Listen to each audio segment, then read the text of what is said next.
الحمد لله وكفى وسلام على عباده الذين اصطفى أما بعد فأعوذ بالله من الشيطان الرجيم بسم الله الرحمن الرحيم من عمل صالحا من ذكر أو أنثى وهو مؤمن فلنحيينه حياة طيبة ولنجزينهم أجرهم بأحسن ما كانوا يعملون سبحان ربك رب العزة عما يصفون وسلام على المرسلين والحمد لله رب العالمين اللهم صل على سيدنا ومولانا محمد وعلى آل سيدنا ومولانا محمد وبارك وسلم.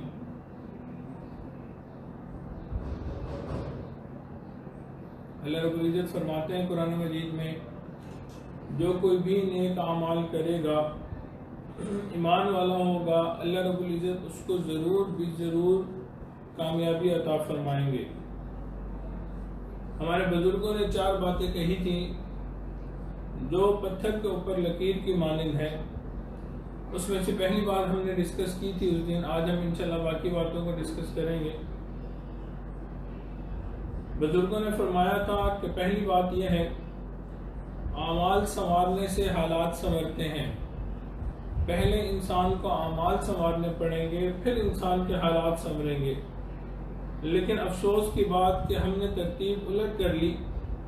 ہم حالات سنوارنے کی کوشش میں لگے ہوئے ہیں اور پھر کہتے ہیں کہ ہم اعمال کی طرف آئیں گے، جبکہ ہم پوری زندگی اس طرح گزار لیں نہ ہمارے حالات سنوریں گے اور نہ ہی ہمارے اعمال سنوریں گے. اس کی مثال میں نے آپ کو دی تھی کہ کوئی انسان چٹان کے ساتھ اپنا سر ٹکرائے تو اپنا سر پھوٹے گا، چٹان کو کوئی فرق نہیں پڑے گا، کیونکہ اللہ رب العزت کی بنائی ہوئی ایک ترتیب ہے، ہم اس کو الٹ ہی نہیں سکتے. ہمیں پہلے اعمال سنوارنے پڑیں گے. جب ہم اپنے اعمال سنوار لیں گے اللہ رب العزت خود بخود ہمارے حالات سنوار دیں گے. دوسری بات جو بزرگوں نے کی، جو انسان اپنی آخرت سنوارتا ہے اللہ رب العزت اس کی دنیا کو سنوار دیتے ہیں. جو انسان اپنی آخرت کو سنوارتا ہے پروردگار عالم اس کی دنیا کو سنوار دیا کرتے ہیں. یہاں بھی ہم غلطی کرتے ہیں. ہم چاہتے ہیں کہ پہلے ہم دنیا کو سنوار لیں پھر ہم آخرت کو سنوارنے کی فکر کریں گے. مگر وہی بات کہ اللہ رب العزت نے جو ترتیب بنائی وہ یہ ہے کہ بندہ اپنی آخرت کو سنوارے گا اللہ رب العزت خود بخود اس کی دنیا کو سنوار دیں گے. سبحان اللہ. اگر اس کی مثالیں دیکھنی ہیں تو ہمارے بزرگوں کی زندگیوں کو دیکھیں. چنانچہ سفیان ثوری رحمۃ اللہ علیہ ایک بزرگ گزرے ہیں، بہت بڑے فقیہ تھے، بہت بڑے بزرگ تھے. ایک شخص ان کو 1 سال کے 365 جوڑے کپڑے کے بنا کے ہدیہ کیا کرتا تھا. یعنی وہ روزانہ ایک نیا سوٹ بدلتے تھے، نیا لباس پہنتے تھے. اور ان کی عادت مبارکہ تھی کہ اپنا جو پرانا لباس ہوتا تھا اس کو اللہ کی راہ میں صدقہ کر دیا کرتے تھے. اللہ نے ایک شخص کے دل میں ان کی ایسی محبت ڈال دی تھی کہ وہ روزانہ ایک نیا سوٹ سلوا کے لا کے آپ کو دیتا تھا. آج آپ بتائیں کوئی ہے ایسا نواب، کوئی ایسا سیٹ ہے، کوئی امیر بندہ ہے جو سال میں 365 سوٹ بدلے، روزانہ نیا سوٹ پہنے؟ کوئی عورت ہو تو وہ آپ بتلا دیجئے. تو دیکھیں جس شخص نے اللہ رب العزت کے راستے میں محنت کی، اللہ رب العزت کے راستے میں مشقت برداشت کی، دین کا علم حاصل کیا اور لوگوں کو دین کا فائدہ پہنچایا، اپنی آخرت کو بنایا، اللہ رب العزت نے کیسے اس کی دنیا کو بنا دیا. روزانہ کا ایک نیا سوٹ پہننا یہ ان کی زندگی کا معمول بن گیا تھا. اللہ رب العزت نے عطا کیا تھا. حضرت مجدد ثانی رحمۃ اللہ علیہ صرف اپنے خانقاہ میں رہا کرتے تھے، مگر ان کے اثرات اتنے تھے کہ وقت کے بادشاہ پر ان کے اثر پڑا، اس کو ان کا فائدہ ہوا. بالآخر ان کے کہنے پہ اس نے شرک کو ختم کیا، بدعات کو ختم کیا اور ہر جگہ دین کو لازم و ملزوم کر دیا۔ اب دیکھیے کہ نہ سیاست تھی، نہ کسی سے لڑائی جھگڑا تھا، صرف ایک جگہ بیٹھے ہوئے ہیں اور اللہ اللہ کر رہے ہیں، اللہ کو راضی کرنے میں لگے ہوئے ہیں، اللہ سے دعائیں مانگ رہے ہیں۔ اللہ نے ان کی دعاؤں کو قبول کیا، ان کی وجہ سے پورے ماحول کو بدل کر رکھ دیا۔ یہی تو وجہ ہے ان کو مجدد الفسانی رحمۃ اللہ علیہ کہا جاتا ہے۔ انہوں نے وہ کام کیا جو مجدد کرتا ہے، وہ وقت کے مجدد تھے، لیکن تھا کیا؟ فقیر بندے تھے، اللہ اللہ کرتے تھے اور اللہ کی یاد میں رکھتے تھے۔ آخرت سنواری تھی، اللہ نے اس طرح دنیا سنوار دی کہ انسان حیران رہ گیا۔ ایک انگریز انڈیا کی سیر کو آیا تو اجمیر گیا، وہاں اس نے خواجہ معین الدین چشتی اجمیری رحمت اللہ علیہ کا مزار دیکھا۔ جب وہ واپس گیا تو اس کی وائف نے پوچھا کہ سنائیں کیا حال ہے، آپ نے وہاں کیا دیکھا؟ اس نے کہا کہ باقی چیزیں بھی بتاؤں گا، لیکن ایک بات بتاتا ہوں، میں نے زندگی میں پہلی بار دیکھا کہ ایک انسان زمین کے اندر لیٹا ہوا ہے اور زمین کے باہر والے لوگوں کے دلوں کے اوپر حکمرانی کر رہا ہے۔ ایک انسان زمین کے اندر لیٹا ہوا ہے، قبر میں لیٹا ہوا ہے، لیکن زمین سے باہر جو لوگ ہیں ان کے دلوں کے اوپر حکمرانی کر رہا ہے۔ میں نے زندگی میں پہلی دفعہ اپنی یہ چیز دیکھی ہے۔ اسی لیے اگر اجمیر شریف کے مزار پہ مسلمان جاتے ہیں تو وہاں آپ دیکھیں گے کہ ہندوؤں کو بھی رش لگا ہوتا ہے، سکھوں کو بھی رش لگا ہوتا ہے۔ وہ حیران اس بات پہ تھا، یہ بندہ تو قبر میں چلا گیا، لیکن آج بھی اس کی ایسی محبت لوگوں کے دلوں میں ہے کہ دن رات سینکڑوں نہیں ہزاروں لوگوں کا ہجوم رہتا ہے۔ وہ اپنے لیے بھی دعا مانگتے ہیں، لوگوں کے لیے بھی مانگتے ہیں۔ تو اس سے معلوم ہوا جو شخص اپنی آخرت بناتا ہے، آخرت کو سنوارتا ہے، اللہ رب العزت اس کی دنیا کو سنوار دیا کرتے ہیں۔ ہارون الرشید کا واقعہ لکھا ہے کہ وہ ایک دفعہ اپنے محل کے اندر کمرے میں بیٹھا ہوا تھا، محل میں ایک کھڑکی تھی، وہ کھڑکی سے نیچے جھانک رہا تھا۔ نیچے مسجد تھی اور مسجد میں امام ابو یوسف رحمت اللہ علیہ آ رہے تھے۔ اس نے دیکھا کہ دو طلباء امام صاحب کے پیچھے پیچھے چل رہے تھے اور دونوں کی چاہت تھی کہ کب امام صاحب جوتا اتاریں اور ہم ان کے جوتے کو اٹھائیں۔ چنانچہ حضرت نے مسجد کے دروازے پر آ کر جوتے اتارے تو دونوں طلباء نے اپنا ہاتھ بڑھایا۔ اللہ کی شان دیکھیے کہ ایک طالب علم کے ہاتھ میں ایک جوتا آ گیا، دوسرے طالب علم کے ہاتھ میں دوسرا جوتا آ گیا۔ اب وہ سمجھدار طلباء تھے، چاہتے تھے کہ ہم جوتے اٹھائیں، تو انہوں نے فیصلہ کیا کہ ہم اپنا رومال بچھاتے ہیں اور رومال میں حضرت کے جوتے رکھتے ہیں اور رومال کو اٹھا کے لے کے جاتے ہیں۔ چنانچہ انہوں نے رومال بچھایا، دونوں نے جو ہاتھ میں ان کے جوتا تھا اس میں رکھا، ایک سائڈ سے ایک رومال ایک نے پکڑ لیا، دوسری طرف سے دوسرے نے پکڑ لیا اور یوں جوتے اٹھا کے حضرت کے پیچھے پیچھے مسجد میں داخل ہوئے۔ ہارون الرشید نے جب یہ دیکھا تو ٹھنڈی سانس لی۔ بیوی نے پوچھا کیا ہوا؟ کہنے لگا یوں تو لوگ ہمیں بادشاہ کہتے ہیں، لیکن ہمارے جوتے اٹھانے کے لیے بھلا کون ایسے کرتا ہے؟ تو واقعی جو اللہ کی رضا والی زندگی اختیار کرتا ہے، اپنی آخرت کو سنوارتا ہے، پھر اللہ رب العزت اس کی دنیا کو بھی سنوار کے رکھ دیا کرتے ہیں۔ تیسری بات جو بزرگوں نے فرمائی، اللہ سے تعلق جو سنوار لیتا ہے، جو شخص اللہ رب العزت سے اپنے تعلق کو سنوار لیتا ہے، اللہ رب العزت مخلوق سے اس کے تعلق کو سنوار دیا کرتے ہیں۔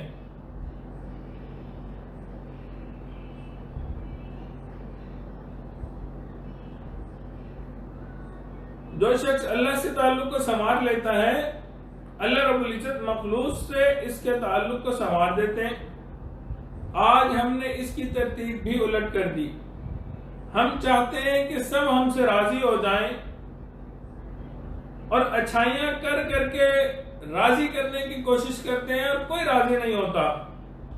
کسی سے ساس ناراض ہے، کسی سے بہو ناراض ہے، کسی سے بہن بھائی ناراض ہیں، کسی سے والدین ناراض ہیں، کسی سے اس کی اپنی اولاد ناراض ہے، کسی سے دوست عزیز ناراض ہیں۔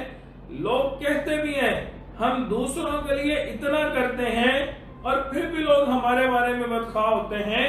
اصل راز یہ ہے ہم نے اپنے اللہ سے تعلق کو خراب کیا ہوا ہے، ہم مخلوق سے تعلق جوڑنے کی کوشش میں لگے ہوئے ہیں۔ اگر ہم یہ کوشش کریں کہ اپنا تعلق پروردگار عالم سے بہتر کر لیں، اللہ رب العزت مخلوق سے ہمارا تعلق خود بخود سنوار دیں گے۔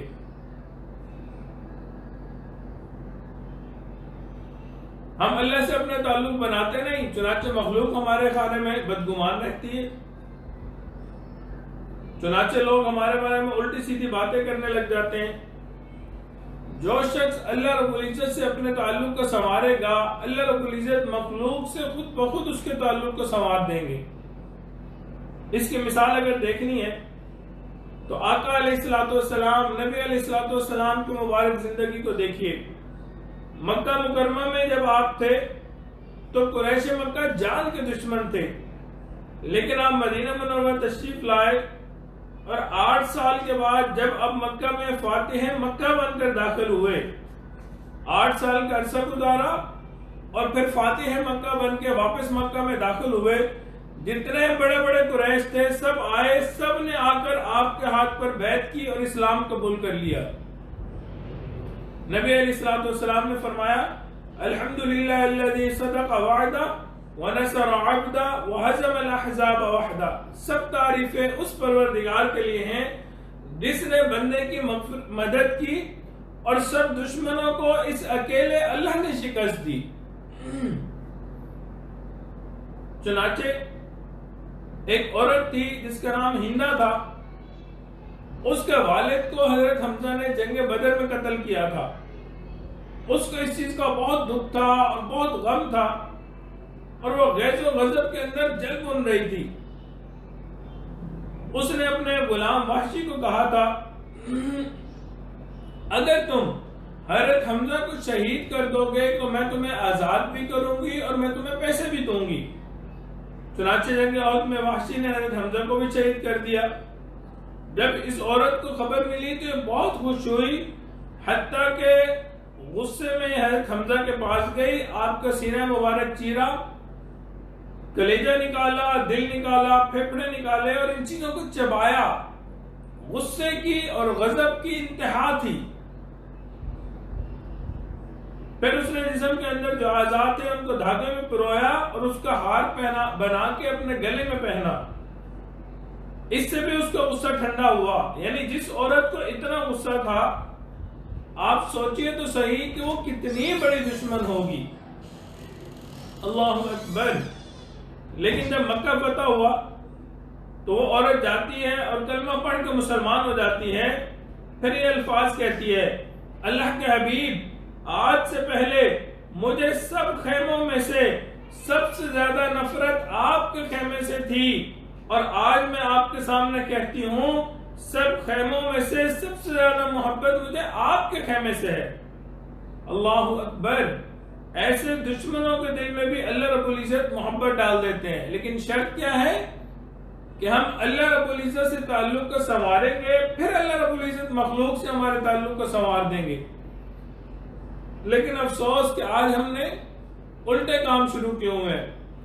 شادی بیاہ کا موقع ہوتا ہے اور یہ پھپھو کو منا لو، خالہ کو منا لو، چچا کو منا لو، حتیٰ کہ گھر کا اگر کوئی خادم اور نوکر ناراض ہے اس کو بھی جا کے منا لیتے ہیں۔ لیکن افسوس کی بات عین اسی شادی میں ہم اس طرح کے کام کرتے ہیں کہ پروردگار عالم جو راضی ہیں ان کو ناراض کر بیٹھتے ہیں۔ سچی بات یہ ہے جس نے پروردگار عالم کو منا لیا اس نے سب کو منا لیا، اور جس نے دنیا کو منانے کی کوشش کی اور اللہ کو ناراض کر دیا اس نے کچھ بھی حاصل نہ کیا۔ چنانچہ سیدنا امیر معاویہ رضی اللہ تعالیٰ عنہ نے امہات المؤمنین حضرت عائشہ رضی اللہ تعالیٰ عنہ کو خط لکھا، آپ ام المؤمنین ہیں، آپ مجھے نصیحت فرمائیں۔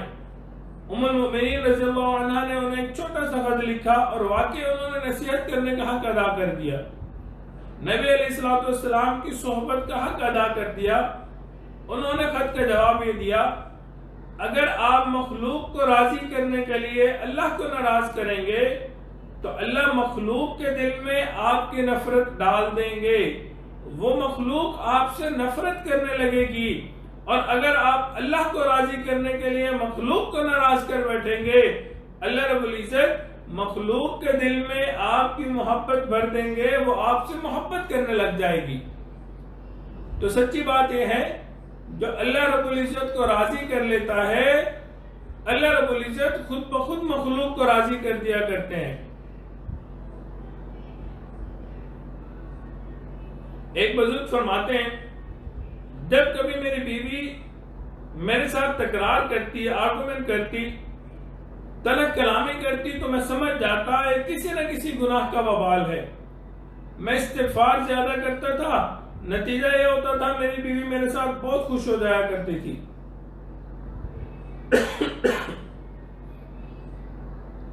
فضیل بن عیاض رحمت اللہ علیہ فرماتے ہیں میں نے جب کبھی بھی اللہ رب العزت کی نافرمانی کی، میں نے دیکھا کہ اس دن یا تو میری بیوی نے میری نافرمانی کی، یا میری اولاد نے میری نافرمانی کی، یا میرے متحتوں نے میری نافرمانی کی، حتیٰ کہ اس دن کبھی کبھی میری سواری بھی میری نافرمانی کیا کرتی تھی۔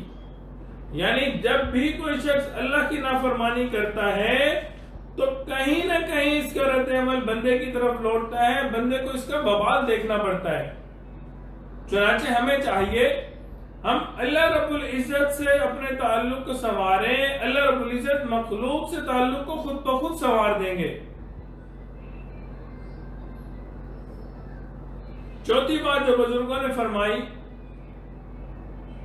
جو شخص دن کے اعمال کو سنوار لیتا ہے اللہ رب العزت اس کے رات کے اعمال کو سنوار دیتے ہیں۔ جو شخص دن کے اعمال کو سنوار لیتا ہے اللہ رب العزت اس کے رات کے اعمال کو سنوار دیا کرتے ہیں۔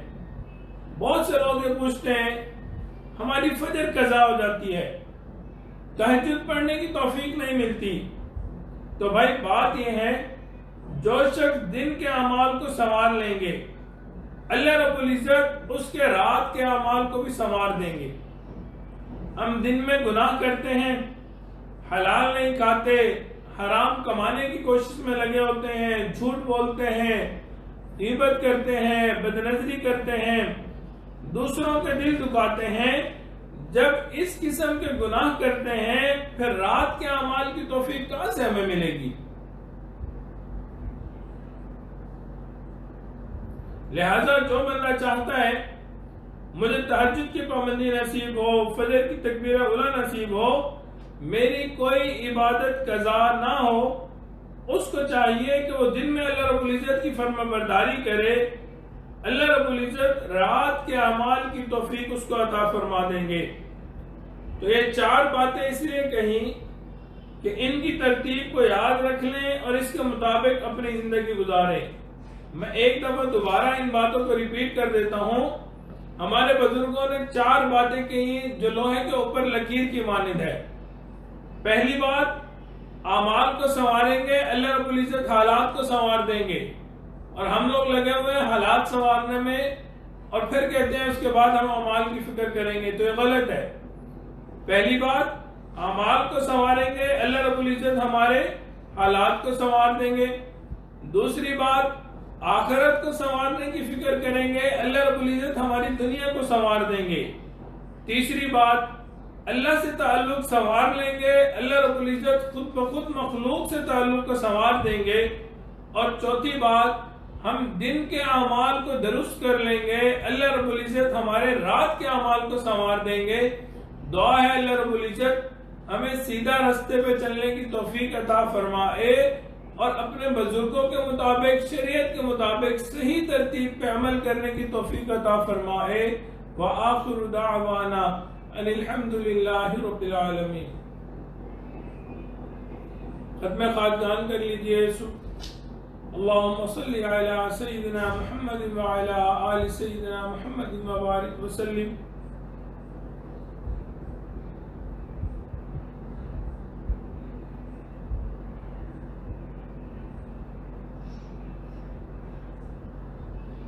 بسم اللہ الرحمن الرحیم۔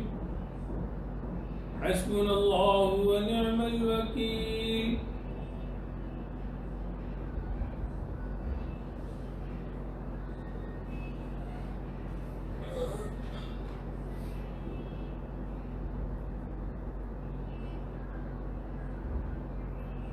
درود شریف اللهم صل على سيدنا محمد وعلى آل سيدنا محمد وبارك وسلم.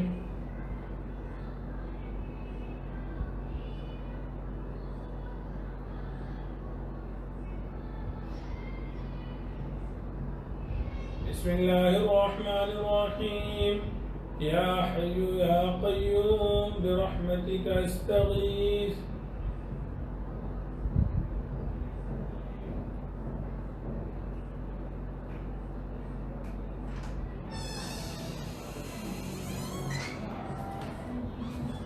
درود شریف اللهم صل على سيدنا محمد وعلى آل سيدنا محمد وبارك وسلم.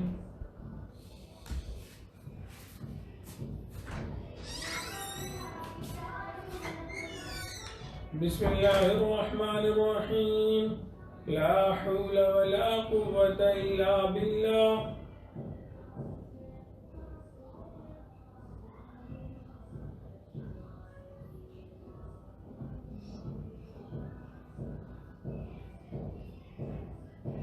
درود شریف اللهم صل على سيدنا محمد وعلى آل سيدنا محمد وبارك وسلم.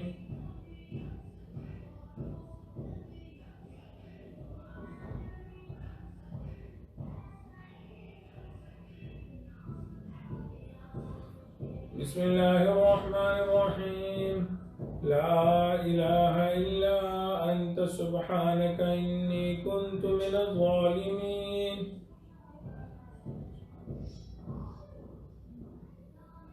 لا إله إلا أنت سبحانك إني كنت من الظالمين. لا إله إلا أنت سبحانك إني كنت من الظالمين.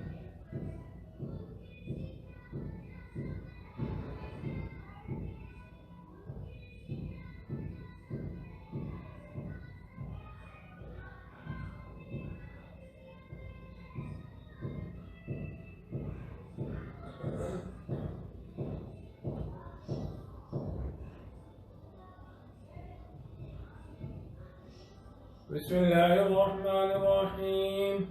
والله ذو فضل على المؤمنين.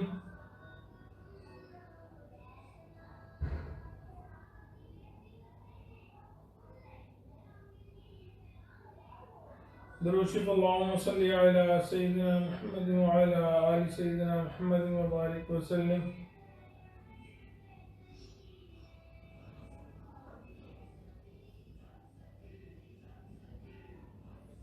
بسم الله الرحمن الرحيم. إنا لله وإنا إليه راجعون.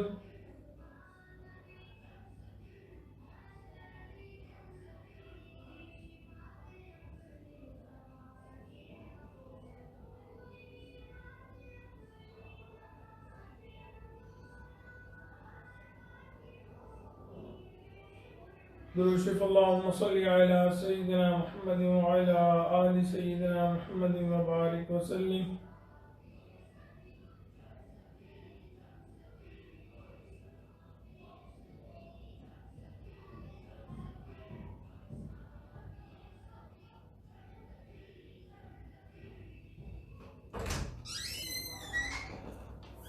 بسم الله الرحمن الرحيم.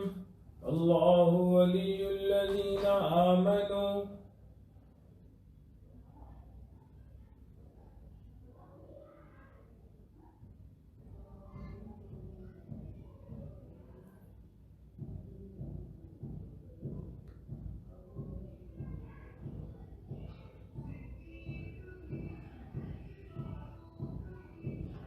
درود شریف اللهم صل على سيدنا محمد وعلى آل سيدنا محمد وبارك وسلم.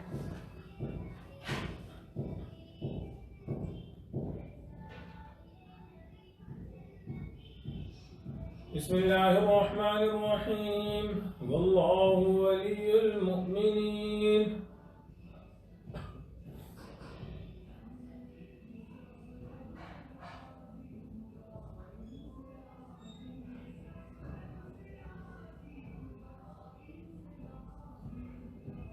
اللهم صل على سيدنا محمد وعلى آل سيدنا محمد وبارك وسلم.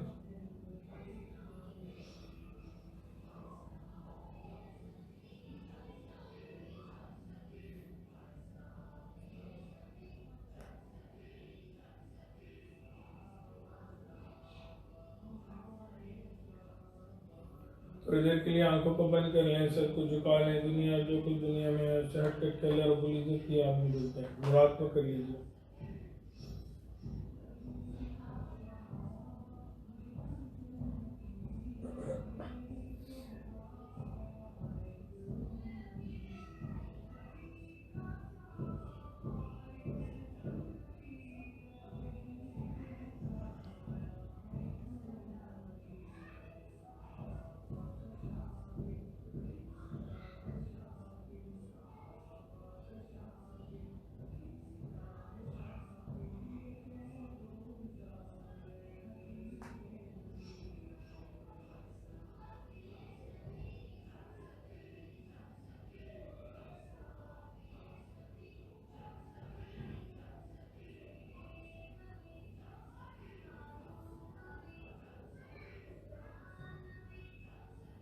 لا الہ الا اللہ محمد رسول اللہ، دعا کر لیجیے۔ سبحان ربی الوہاب، اللہم صلی علی سیدنا محمد وعلی آل سیدنا محمد وبارک وسلم۔ ربنا ظلمنا انفسنا وان لم تغفر لنا وترحمنا لنکونن من الخاسرین۔ پروردگار عالم ہمارے صغیرہ کبیرہ گناہ معاف فرما، اے میرے مولا ہماری نگاہوں کو پاک فرما، دلوں کو صاف فرما، سینوں کو اپنے محبت سے لبریز فرما۔ اللہ اپنے اس کی آتش ہمارے سینوں میں پیدا فرما، مولا آنکھ سے اپنے ذکر کو جاری فرما، روح روح سے اپنے ذکر کو جاری فرما، ہڈی ہڈی بوٹی بوٹی میں اپنی محبت پیدا فرما۔ اے میرے مولا ہم ظاہر میں بندے ہیں، حقیقت میں نہایت گندے ہیں، اللہ ہمارے من کی گندگیوں کو دور فرما، اللہ دلوں کی ظلمتوں کو دور فرما۔ اے میرے مولا ہم نے آپ کو ناراض کر لیا، اللہ ہم آپ کو ناراض کر بیٹھے ہیں، اللہ اب ہم آپ کو منانا چاہتے ہیں، پھر اللہ مان جائیے، پھر اللہ مان جائیے، پھر اللہ مان جائیے۔ میرے مولا کرونا وبا کی وجہ سے کیا وقت آ گیا، بھائی بھائی سے ہاتھ ملاتے ہوئے ڈر رہا ہے، باپ بیٹے سے ہاتھ ملاتے ہوئے ڈرتا ہے، بہن بھائی آپس میں نہیں مل سکتے، اللہ ماں بیٹی آپس سے دور رہ رہے ہیں۔ اے میرے مولا یہ آپ کی ناراضگی نہیں تو اور کیا ہے، اللہ ہم مانتے ہیں ہم اقراری مجرم ہیں، ہم نے گناہ کیے، ہم نے خطائیں کی، اللہ ہم آپ کو ناراض کر بیٹھے۔ اے میرے مولا اب ہم آپ کو راضی کرنا چاہتے ہیں، اے میرے مولا ہم سے راضی ہو جائیے، اللہ ہم سے راضی ہو جائیے۔ اللہ آپ کو منانا اس وقت تک ضروری ہے جب تک کہ آپ مان نہ جائیں، پیارے اللہ مان جائیے، پیارے اللہ مان جائیے، پیارے اللہ مان جائیے۔ اے میرے مولا ہر ایک نگاہ کی بات ہے، میری زندگی کا سوال ہے، اللہ آپ کی رحمت کی ایک نظر ہو جائے گی، ہماری بگڑی بن جائے گی۔ مولا ایک دعا مانگتے ہوئے ڈر بھی لگ رہا ہے کہیں آواز نہ آ جائے، رحمت کی نظر میں سمیہ پہ ڈالتا تھا، رحمت کی نظر میں بلال پہ ڈالتا تھا، اپنی زندگیوں کو دیکھو، اپنا نامہ اعمال کو دیکھو۔ کہ میرے مولا ہم مانتے ہیں ہم نے گناہ کیے، اللہ ہم مانتے ہیں ہم سے خطائیں ہوئیں، اللہ جیسے شریعت و سنت کے مطابق زندگی گزارنی چاہیے تھی ہم ایسی زندگی نہ گزار سکے، مگر میرے مولا تیرے کمزور بندے ہیں، اللہ خطا کار بندے ہیں، اے میرے مولا اب آپ کے سامنے حاضر ہیں، اللہ آپ کے آگے ہاتھ اٹھائے بیٹھے ہیں، اللہ آپ سے فریاد کرتے ہیں، اے میرے مولا ہمارے گناہوں کو معاف کر دیجئے، اللہ ہم پہ رحم کر دیجئے، اللہ رحم کر دیجئے۔ اللہ پوری دنیا اس وقت کرونا وبا کی وجہ سے پریشان ہے، اللہ روزانہ لاکھوں لوگوں کی موت ہو رہی ہے، اے میرے مولا آسانی کا معاملہ کر دیجئے، اللہ آسانی کا معاملہ کر دیجئے۔ اللہ جو کووڈ کی وجہ سے بیمار ہیں ان کو شفا کاملہ عاجلہ مستمرہ عطا فرما، اللہ جو لوگ شفا یاب ہیں ان کو حفاظت عطا فرما، صحت عافیت والی زندگی عطا فرما، اے میرے مولا عزتوں کے بعد ذلت سے محفوظ فرما، اپنے قرب کے بعد دوری سے محفوظ فرما، سیدھا رستہ ملنے کے بعد بھٹکنے سے محفوظ فرما، اللہ ہدایت ملنے کے بعد گمراہی سے محفوظ فرما، اے میرے مولا علم حاصل ہونے کے بعد جہالت کے کاموں سے محفوظ فرما، اللہ لڑائی جھگڑوں سے محفوظ فرما، اللہ ناچاکیوں سے محفوظ فرما، اللہ گھروں میں الفت محبت پیدا فرما، پروردگار عالم جن گھروں میں جوان بچے بچی ہیں ان کے مستقبل کو روشن فرما، ماں باپ کے لیے فرض ادا کرنے آسان فرما، اے میرے مولا گھروں میں پیار محبت والی زندگی عطا فرما، اللہ سنتوں کو نمونہ بنا، اللہ ہمارے گھروں کو سنتوں کو گلشن بنا۔